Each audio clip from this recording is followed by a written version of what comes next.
Mm.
Hello, my name is Toby Silver, and I'm a member of the Zoom tech team for the ASL Shabbat Coalition.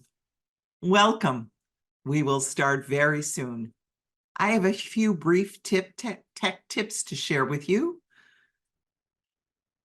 To see each speaker, please go to the top right corner of your computer and check to see if you have speaker view clicked. This program will be voice interpreted as well as captioned. If you don't see the captions, click on the CC button at the bottom of your computer, and then the first option on the menu you can highlight. We will be recording this service. And please, during this service, refrain from using the chat because the chat will cover the captions. It's better for us to chat at the end of the service. Please enjoy yourself and Shabbat Shalom.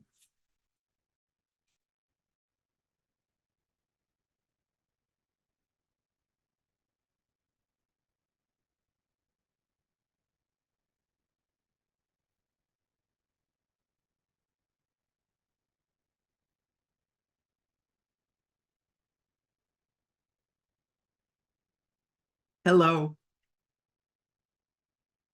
Hi there. My name is Susan Cohen, and I'm a white woman with short gray hair, silver earrings, and a black shirt with shortish sleeves and a circular neck. I'm the president of the Jewish Deaf Resource Center, and I welcome you from all corners of the USA and the world. The ASL Shabbat Coalition is a collaborative effort of 3 different organizations. The first is Hillel of Gallaudet, the Jewish Deaf Congress, and the Jewish Deaf Resource Center. Happy Women's History Month. We have many sheroes to honor, not only this month, but every day. One brief announcement. Next month, on April 12th, the B'nai Mitzvah class from the Jewish Deaf Congress will lead this service. Save the date. And in May, we will have guest speakers. On this Shabbat, we will take a pause to pray for peace. Please unplug all your electronic devices, your iPhone, your iPad that demands your attention. The only technology that's allowed on Shabbat is this Zoom. In many Shabbat prayers and blessings, there is a theme of gratitude. And that often comes up in honor of Women's History Month. So please take a moment to type in the chat the name of a shero you would like to acknowledge and share with us for this evening. I will sign all of your responses.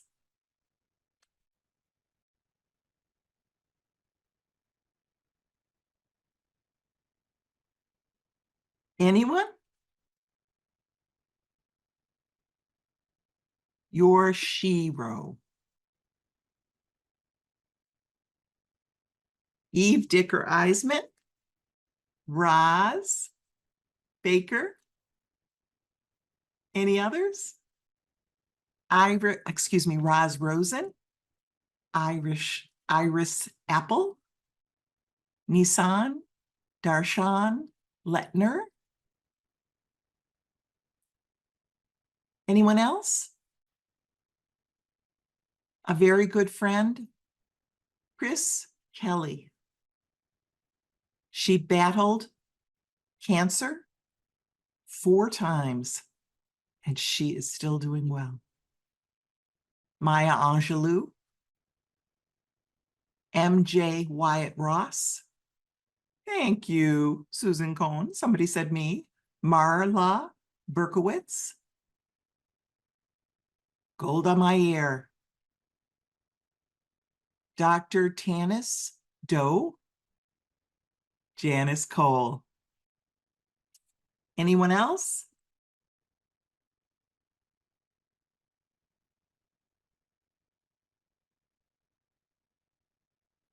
One more, Janice and Joyce Cole.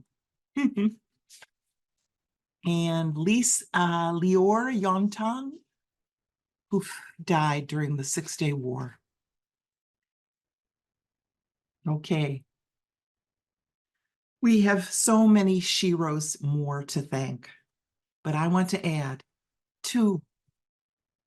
Toby Silver, my tech teammate, and all of the women on the ASL Shabbat Coalition who made this happen this evening, and everybody else on this Zoom room. So please enjoy the evening. Shabbat Shalom. Hello again. Welcome. My name is Toby Silver, and I live in Maryland, and I'm part of the ASL Shabbat Coalition Zoom tech team. I'm a woman with brown hair, blue glasses, a black top, and gold small hoop earrings. We light candles all over the world. That is Shabbat. We light candles and feel the power of potential like fires of a sunset. We light candles, and that transforms our rooms into rivers of light. Let us be thankful as we light these candles for this moment of peace. Now the prayer. Blessed are you, God, ruler of the universe, who sanctified us with the commandment of lighting Shabbat candles.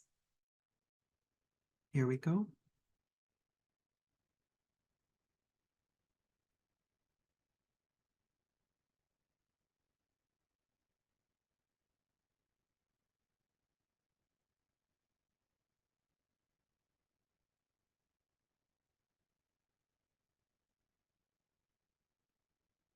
Shabbat Shalom.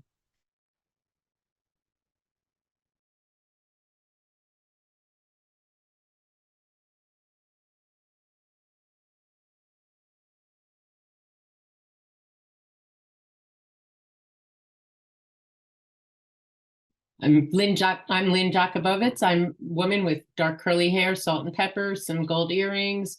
I have a silver necklace. I have a blue top. I'm in front of a greenish gray black background, and I'm sitting on a black chair.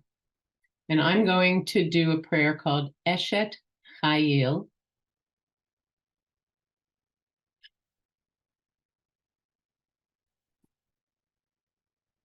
It's really called the Woman of Valor.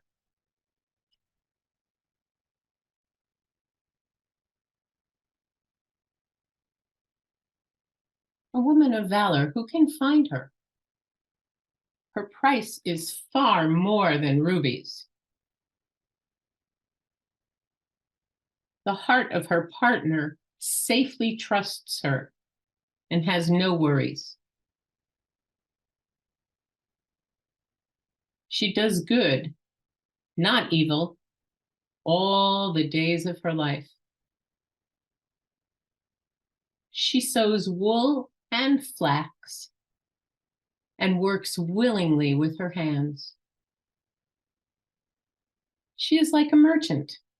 Ships, she brings her food from afar, and her clothes, and her specials. She wakes up early while it is still night and gives food. She cooks and gives food to her household and portions to her maidens. She considers a field and buys it, and with the fruit of her hands, she plants a vineyard. Her spirit is strong and not afraid of hard work. She knows her merchandise is good, and she's willing to work late. She stretches out her hand to the poor. Yes, she stretches forth her hands to the needy.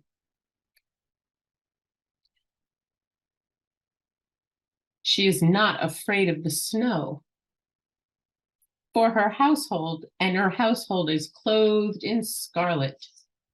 She makes for herself coverlets.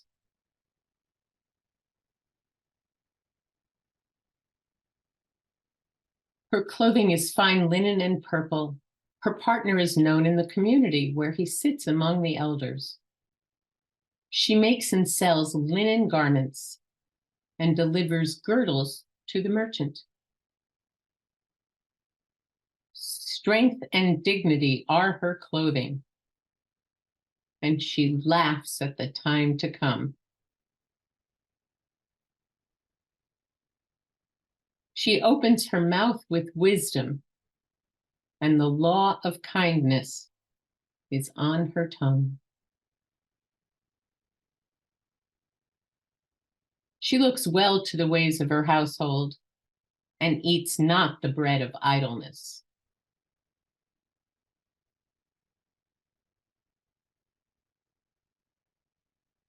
Her children rise up and call her blessed. Her partner also praises her.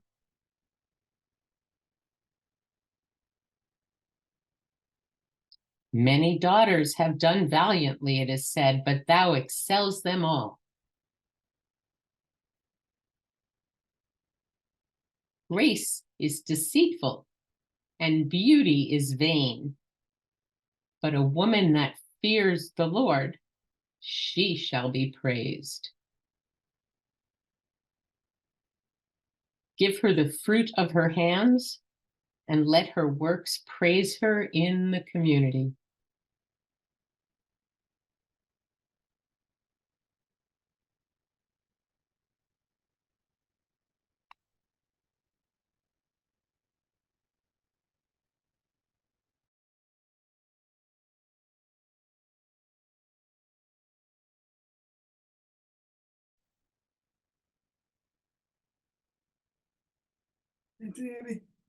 Can you see me? Hello. Shabbat Shalom, everyone. And happy Women's History Month, everyone.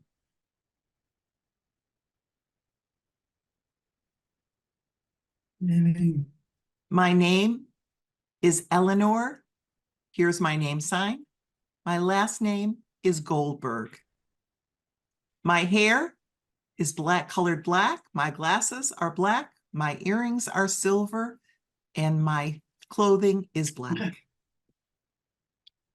As I said, my name is Eleanor, and I live now in New Jersey. I was born and raised in Haifa, Israel. All of my life, my family, being hearing and deaf. Who I am is an advocate, and I cherish the deaf community and our rights and our education. That is my mission in life. So to go back a little bit, in 1998, I joined high school in Israel. It was a small hearing high school. I went to training. We all went to training in the military, the military in Israel. The teacher said, "You can come along, come on." So I was thrilled. No one provided an interpreter at that time, so it was pretty difficult to communicate. It was a tough time, a challenge, but I did military training for 5 days.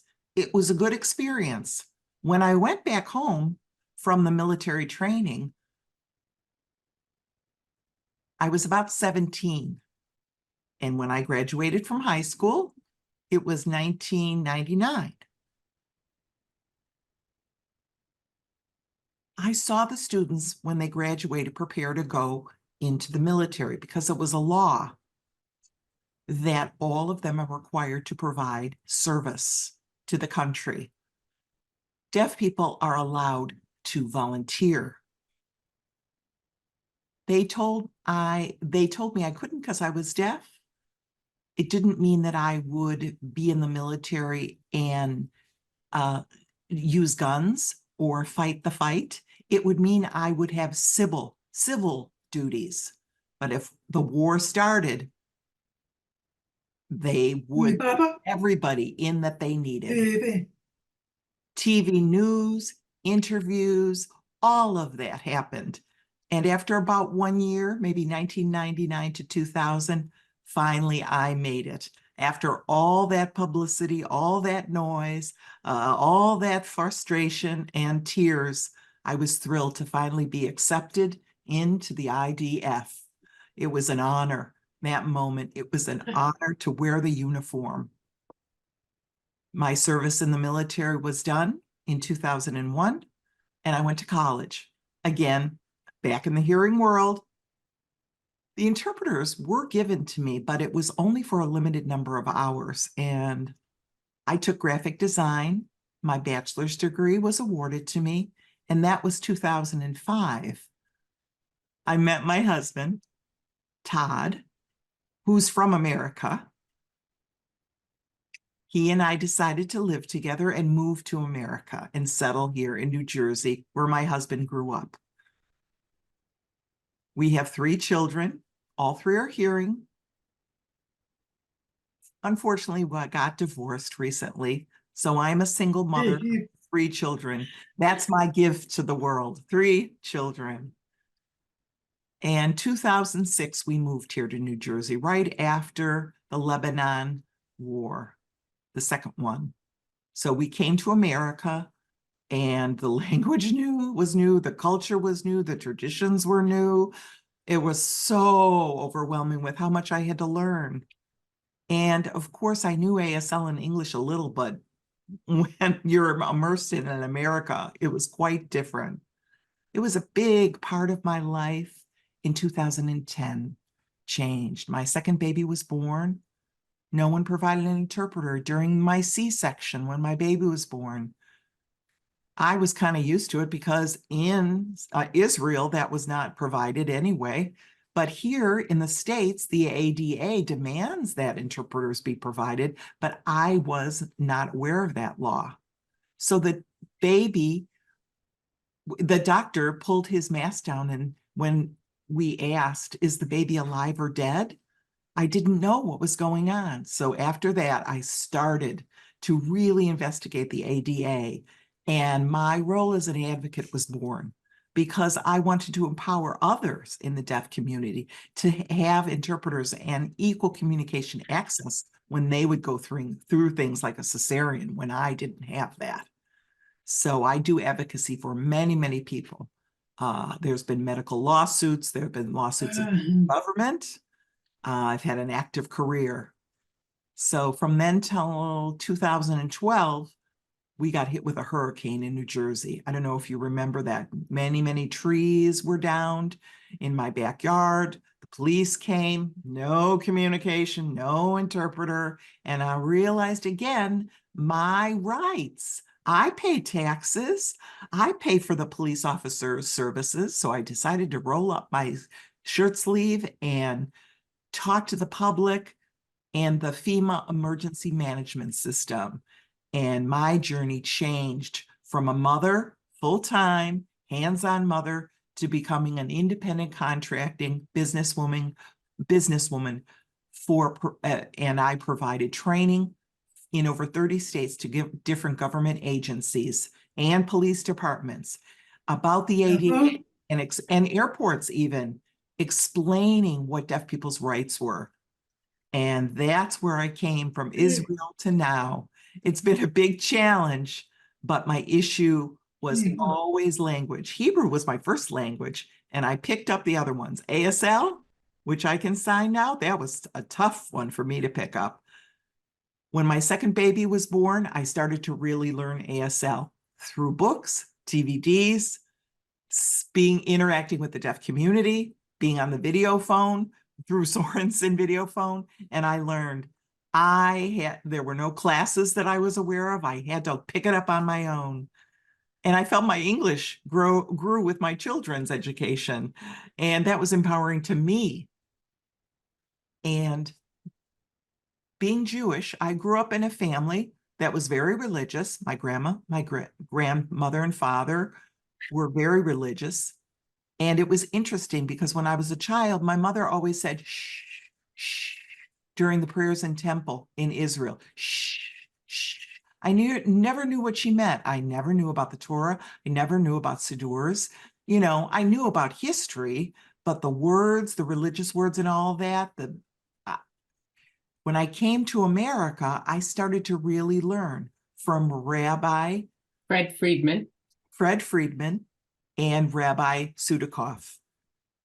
And I learned from them both about Jewish history and Jewish religion. And I found that my identity as a Jewish person was strong. And I was thrilled to learn about my Jewish religion from those rabbis. And that exposure within our community, I thank both of them, both of those rabbis.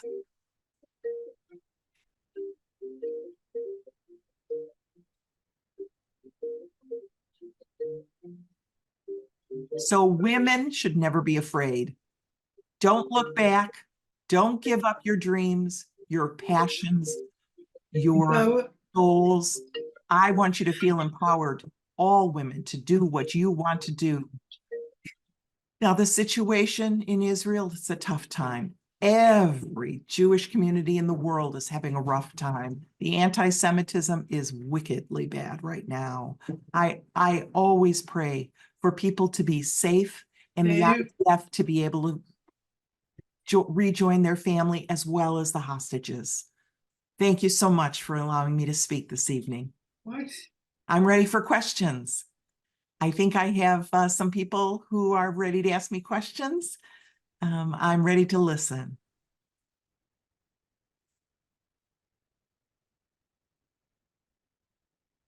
Lynn.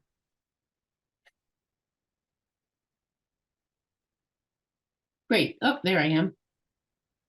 So thank you so much for your presentation. Wow. Very inspiring.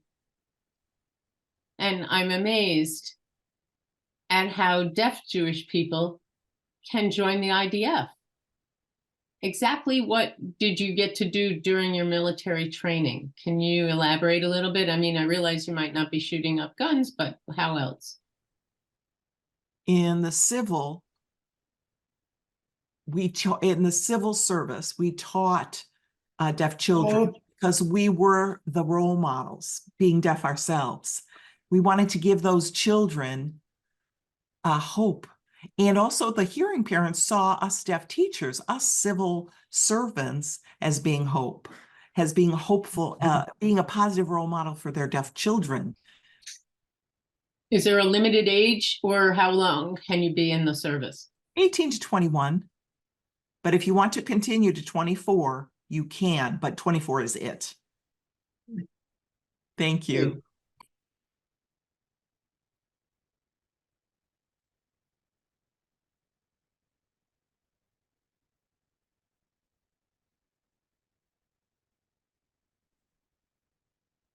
Roxanne.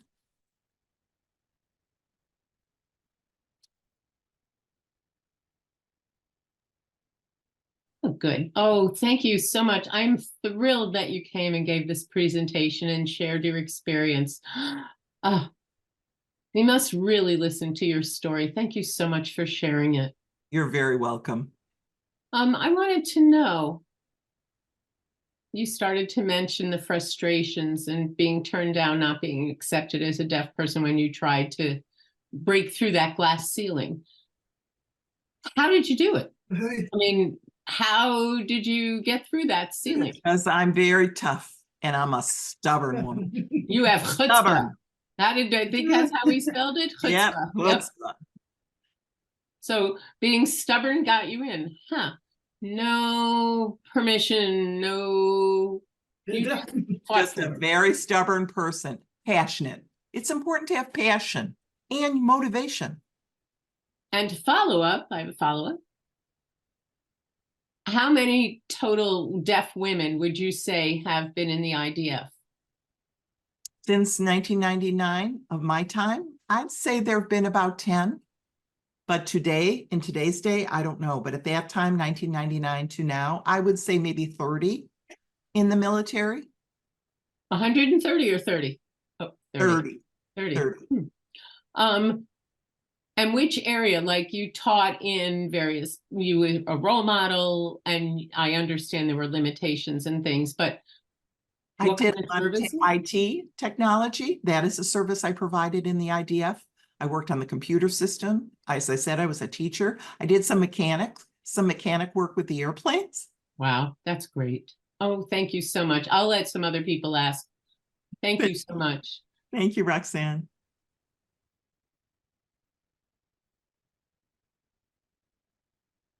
Hi. Mark. Hi, Mark.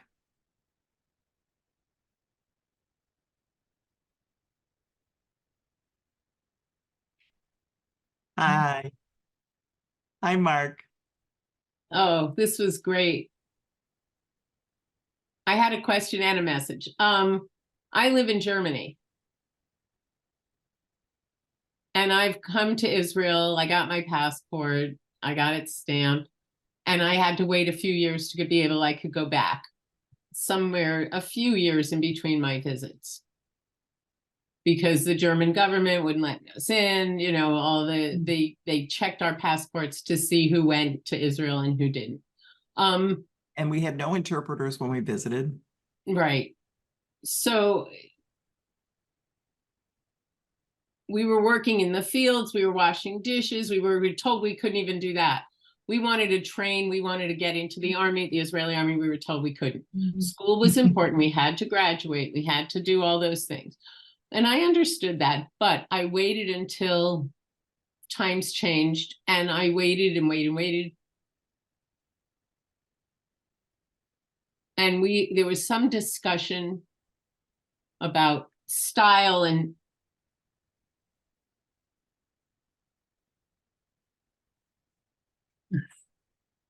I realized that it was the Mossad that was interviewing me and that they were checking out if I was legit or not. I wish I would have known that, and I would have known what exactly to say, but. So when I grew up in Haifa, I understood that's the similar issue. But when we were studying and trying to learn about the IDF, what you said was really important. We weren't going to have military training, but we could be networking, we could be role models, we could be the example, we could do the computer work. The higher ups could depend on us. And so, you know, there was things that we could do. Do you mean that when you were in the military, did you still have a tough time? Or were you having a tough time before you joined the military? I mean, were deaf people included in training? Like to have some more info. Good question. I'm gonna go back to your first story. Oh, that touches my heart. There's three different. I was born in Israel. Three different citizenships. There's three different citizenships. The first one, if you're born in Israel. Second one is if you're born in Europe, but you're interested in volunteering. Okay, like Russia, for example, you mentioned. Israel, they have a different form for a volunteer or a visa, and you can apply to do that. Dig, like you said, oh my goodness, that's the wrong information. I felt sad. It's like a stereotype of deaf automatically doing the, you know, the sweeping of the streets and the maintenance work. Sometimes they do an IQ test to see if you're educated, what your skills are at reading and writing. They do an analysis. From there, they come up with an IQ number, and then they figure out what jobs that you fit. Not anymore not in 1999. Yeah, 1993. I was there in 93. Yeah, you were there before me. Yeah, so they have now a different system. But to answer what you said about the careers that were available, it's better. It was better. And in the Army, maybe that's wrong. Maybe it was beneficial, but were we fully in the Army? They didn't provide accessibility in Israel in the Army like they do here in America. They really depended on your ability to speech read and just get along. You could do internships, but in the Army, most people in the Army, IT technology had military service. So what happened was they started their military service, then kept on in the idea because the bosses liked them. And so some people stayed in the Army 15 years because they were good at what they did in IT. So sometimes I think people misunderstand that in Israel, if you're not in, you can't get a job in civilian life. That's not true. I know that's a long-winded answer to your question. I appreciate that, but thank you. But thank you for both perspectives, and I really appreciate that. And I always try to keep a positive outlook. Yeah. So that's my positive response. Thank you for giving me that. Absolutely, my honor.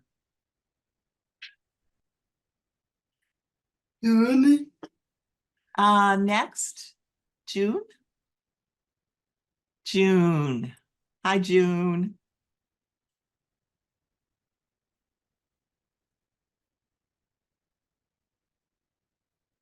Hi.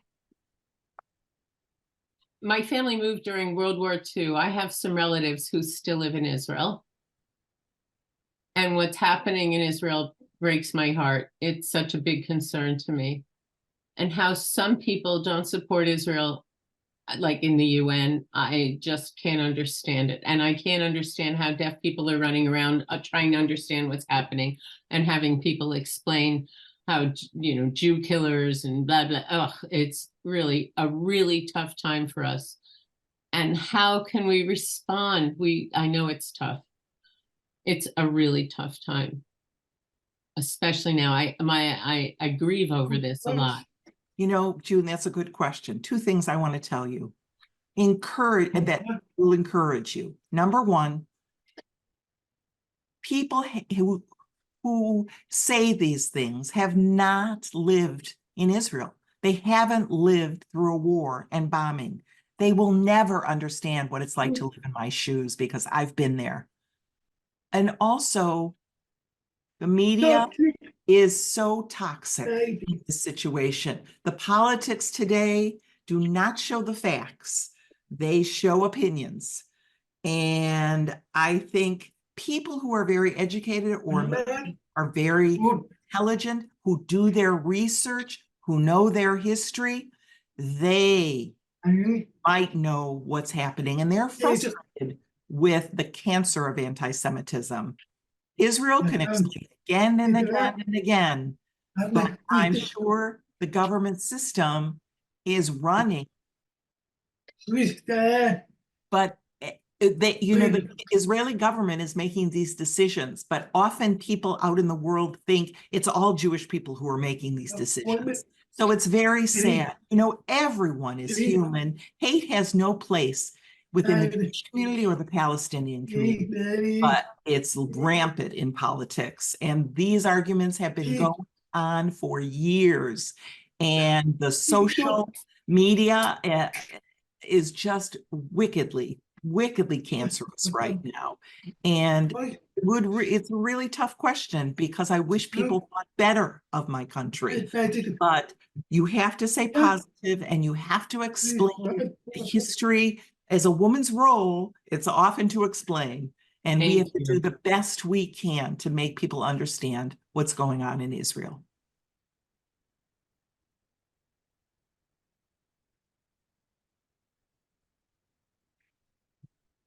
Hi. Hi. Hello. Hi. Shabbat Shalom, everyone. My name is Alana. I have brown glasses. Well, the red glasses. My hair is really pulled back. It's brownish gray. I have little earrings, little flower earrings. I have a little green top with a brown sweater.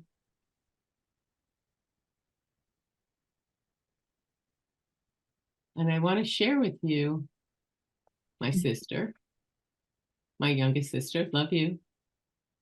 Love her so much. We have the same story. Our families are very strong-minded. When I was in high school, my junior year and my senior year, 1 year and 1 month, we mainstreamed in a class with deaf and hearing students. It was a requirement to go into the Army every morning. At 7, we'd line up, go in at 8, we were done by 4. Arrive home by 5 at night, every morning, every night, same exact thing. We volunteered in this service in the Army. The second year, the same thing during my senior year, but it became almost between 17 and 18 years old. And there was a letter that said to go into the Army. I got so excited. I showed my dad. We were so excited. Oh, in the back of my mind, I was like so happy. The two of us went to the office. They looked at me and said, "You deaf? You are waived. No military service for you." But sat with me. I knew nothing about this. My dad was sitting in another room, and the military soldier came behind us and was talking up a storm and thought I was lying about being deaf. So he was talking behind my back to see if I would notice that he was talking. My dad turned around and saw him and said, "Sorry, I have a certificate from my 2 years of volunteer work, 2 years and 1 month to be exact, to show that they were very impressed that a deaf person was so wonderful." And they said, "Sorry, we cannot provide you with any support." I was devastated. I left. I talked it over with my dad, and he said, "I'll go into high school, go into the vocational, the university, whatever." My dad couldn't even say anything to comfort me, because he really didn't get it. I sort of accepted it. But years later, I feel like the same fight is happening until my sister was born. And I know there was something different that she would do and did. So kol hakavod, mazel tov to you, my sister. I love you. She got in the Army. She made it. I never forget all the women what happened to them on October 7th. Those women already had their Army service. The world is so negative against them. And we don't forget that we said the first time we opened, we never forget. It's October 7th. We don't forget. It's taking over the world. We are not letting that happen.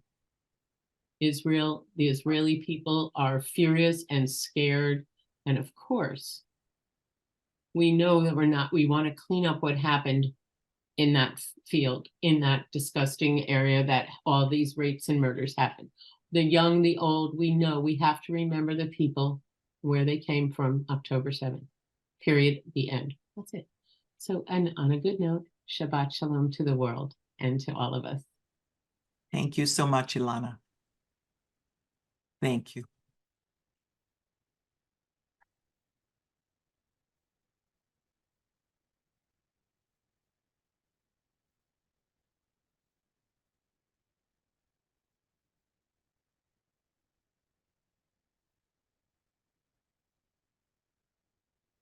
Hello.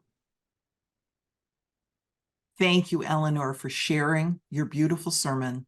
It was quite inspiring because in America, we do not have deaf women in the army.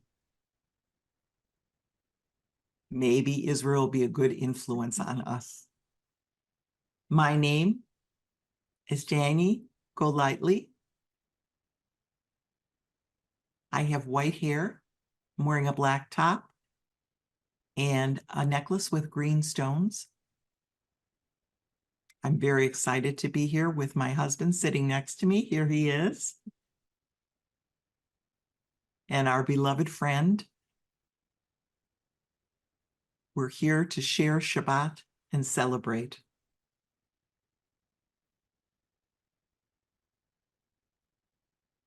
I'm here to do the motzi.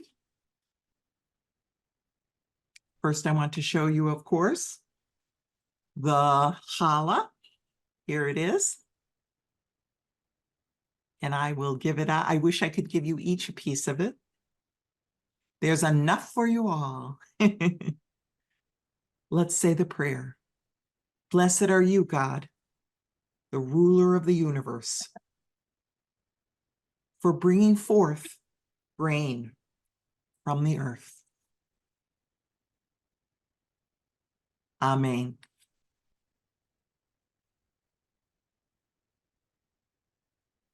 I'm going to break a few pieces off.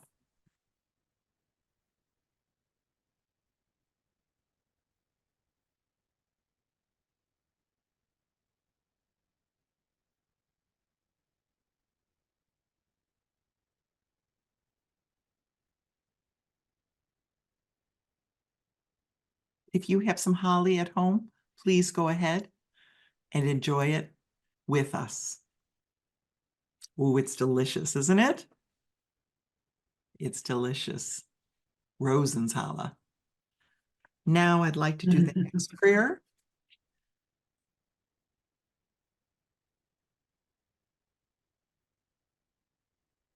The word, the Hebrew word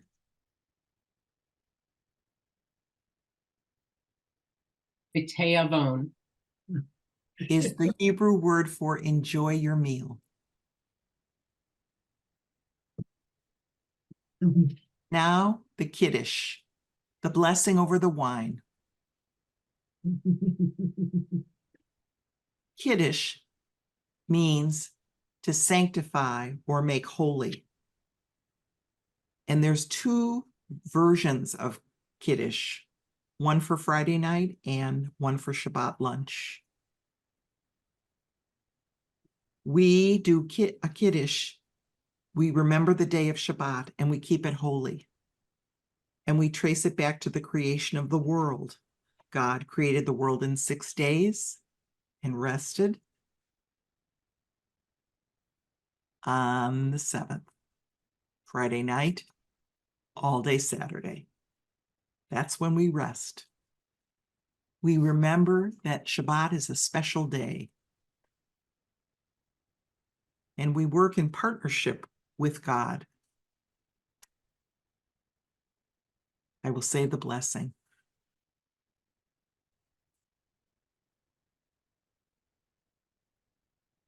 Praise you, O our God, ruler of the universe, who creates the fruit of the vine.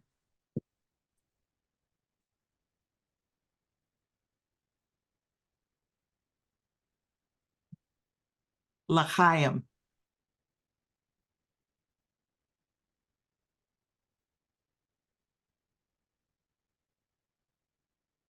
Shabbat Shalom.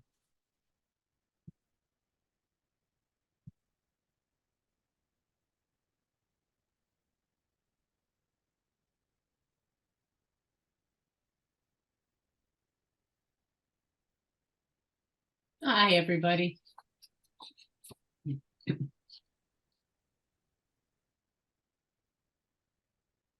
Hello, hello, hello, hello. My name is Roxanne Baker. I'm really, really busy. I wear a lot of heads and I'm trying to be in a screen right now, but I'm in a red room with bricks. There's some green wall behind me, but it's mostly brick background. I have brown hair, it's tied back. I have a black V-neck long sleeve shirt. And I have a visitor. Hi, Ron.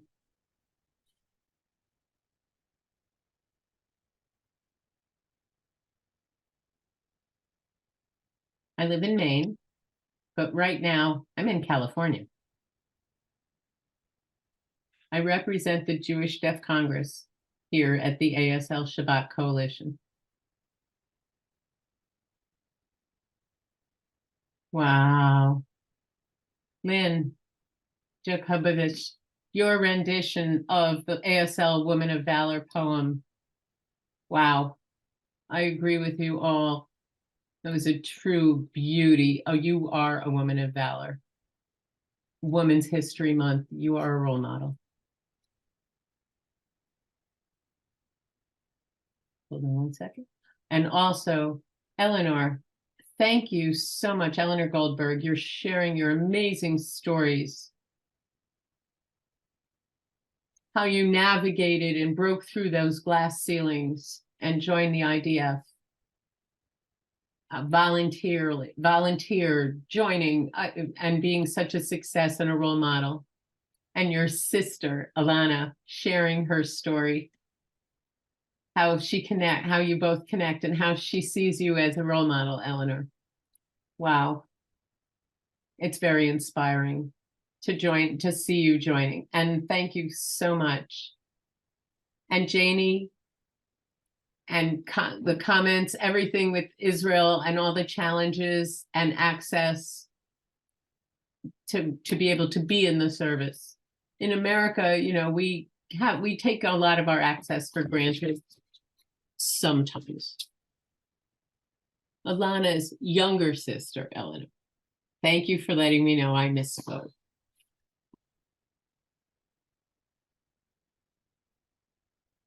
I really want to thank you for that. Whoops, wait, my script keeps falling over, so hold on one moment.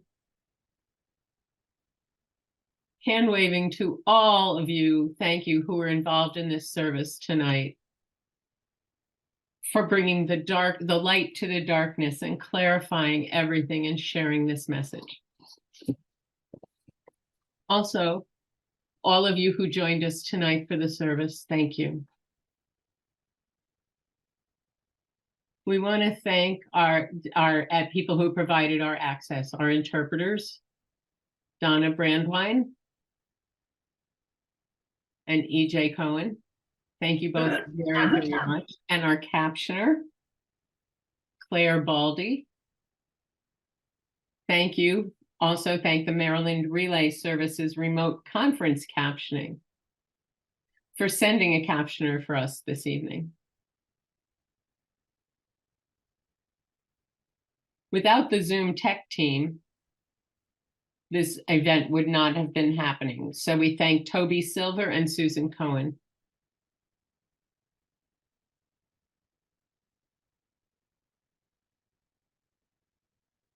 Also, if you've been involved in the ASC, we have a planning team for this Shabbat service. So I want to thank the people who were involved in that.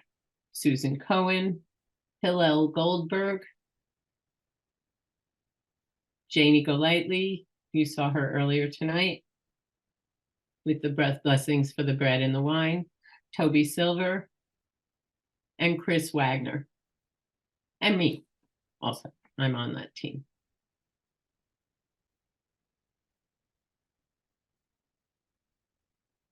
We want to thank you all for for your spirit of cooperation, appreciation, our unity, our hope, our positivity, and our peace. Last but not least, we want to thank everyone who donated, whose names are listed in the ASCE News, for continuing to support this service. Our interpreters, our captioner. Without these donors, it would not be possible to continue this. If you haven't donated yet, you can. Check the e-news that you received earlier for the donation link. Click on it, and the money goes to pay the voice interpreters, captioning access, fees. The honorarium fees for any of our speakers, the video editing services, etc. Our next Shabbat gathering will be led by the young people of the JDC's Bar and Bat Mitzvah class. Make sure you hold the date, April 12th at 7 o'clock. The students will be involved in helping lead the prayers. It'll be awesome. The Zoom registration link is in that e-news that gets mailed to you. As soon as we're finished with this, we will transition into our virtual Oneg, which is our gathering, so you can have some conversations to celebrate Shabbat. And you can also ask Eleanor questions. We'll leave it open until 8:30. Alana, welcome. You can answer questions too. Share your experiences too. People may have questions for you. And now we're going to open it up for the chat. So Shabbat Shalom and thank you.